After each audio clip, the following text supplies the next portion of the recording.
अमरावती महानगरपालिकेमध्ये महायुतीकडून जर पाहिलं तर शिवसेना शिंदे गट, भारतीय जनता पार्टी आणि युवा स्वाभिमान लढणार आहे. आणि या संदर्भाने आपल्यासोबत बोलण्यासाठी राष्ट्रवादी काँग्रेसचे आमदार संजय खोडके. सर, महानगरपालिकेमध्ये काय तुमची भूमिका आहे, काय सांगणार? महानगरपालिकेमध्ये सध्या तरी आम्ही आमची तयारी स्वतंत्र लढण्याची चालू केलेली आहे आणि पूर्वीपासून आम्ही ठरवलेलं होतं की आम्ही स्वतंत्रच लढू. कारण की पूर्वी 2-3 महिन्याच्या आधी ज्यावेळेस अशीच चर्चा झाली होती त्यावेळेस मी त्यांना सांगितलं होतं की भारतीय जनता पार्टीसोबत त्यांच्या आघाडीमध्ये असलेले अमरावतीचे छोटे पक्ष जर कोणी युती त्यांची असेल तर मी भारतीय जनता पार्टीसोबत युती करणार नाही, हे मी 4 महिने आधीच सांगितलं होतं. परंतु आता या निवडणुकीचा ज्यावेळेस काळ सुरू झाला तेव्हापासून ते आजपर्यंत मी BJPच्या कोणत्याही जिल्हा अध्यक्ष असू द्या, माननीय कुटेसाहेब इथं प्रभारी आहेत ते असू द्या, प्रवीण पोटे असू द्या किंवा पालकमंत्री बावनकुळे साहेब असू द्या, यांच्याकडे कोणाकडेही राष्ट्रवादीचा युतीचा प्रस्ताव दिलेला नाही.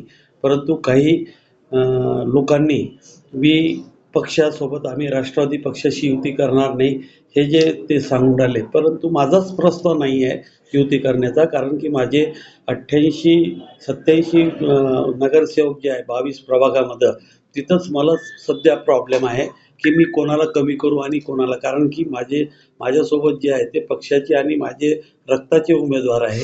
त्याच्यात कोणाला कमी करणं हेच मला आज प्रश्न निर्माण झालेला आहे. त्यामुळे मी युती करूच शकत नव्हतो.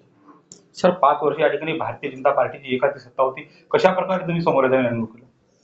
बरोबर आहे. मागच्या 2014ला ज्यावेळेस निवडणुका झाल्या त्याच्या निवडणुकीच्या व्होटिंगच्या 4-5 दिवस आधी मी पदवीधर लढत होतो आणि त्याचं पदवीधरचं इलेक्शन त्यावेळेस झालेलं होतं आणि त्यावेळेस मी काँग्रेसमध्ये होतो. त्यामुळं मला त्या इलेक्शनमध्ये कुठेही काही करता आलं नाही आणि त्यावेळेस खऱ्या अर्थानं प्रवीण पोटे हे पालकमंत्री होते, अमरावतीचे पालकमंत्री होते आणि पालकमंत्र्यांनी त्यावेळेस खूप, कारण की इमिजिएट लगेच त्यांची निवडणूक होती, पुढच्या परिषदची निवडणूक होती आणि त्या दृष्टीने त्यांनी चांगल्या पद्धतीनं नियोजन करून चांगल्या सीटा निवडून आणल्या. त्यावेळेस काँग्रेसमध्ये फार काही नेतृत्व नव्हतं आणि मी सुद्धा थोडंसं अलिप्त होतो निवडणुकीपासून. त्यामुळं त्यांना चांगल्या पद्धतीने यश मिळालं, हे गोष्ट बरोबर आहे.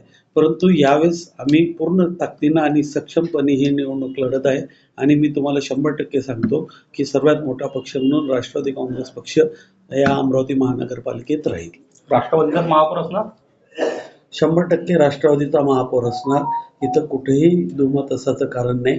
कारण की जी रणनीती आम्ही पूर्वीपासून, मी जवळपास 1 वर्ष झाले प्रत्येक उमेदवार माझ्या नजरेसमोर आहेत.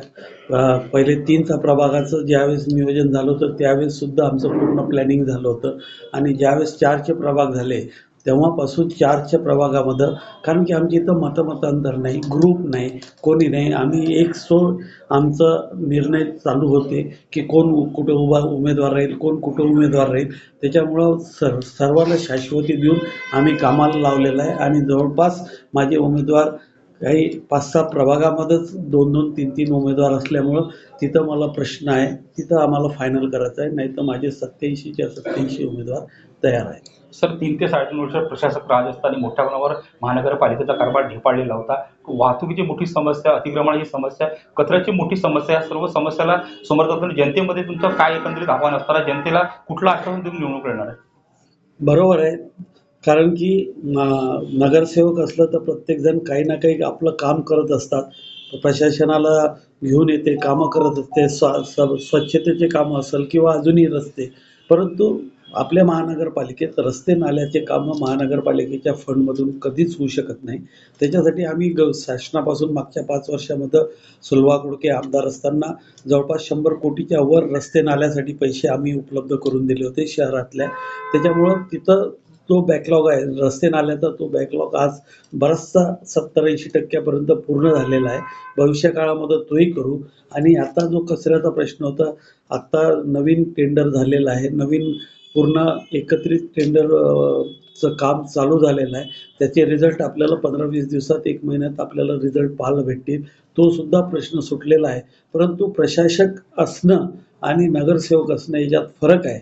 नगरसेवक 87 नगरसेवक प्रत्येकजण आपापला प्रभाग वार्ड जरी पाहतो म्हटलं तरी तिथं थोडासा कंट्रोल राहते, प्रशासनावर वचक राहते आणि या काळामध्ये पुढच्या काळामध्ये येणारा पुन्हा त्याच्यावर आपलं कंट्रोल असलं पाहिजे. जो नगरसेवक आहे त्याच्यावर त्या जिल्ह्याच्या त्या महानगरपालिकेचा जो नेता आहे त्याचा वचक असला पाहिजे, तो काम केला असला पाहिजे, तो जनतेमध्ये गेला पाहिजे.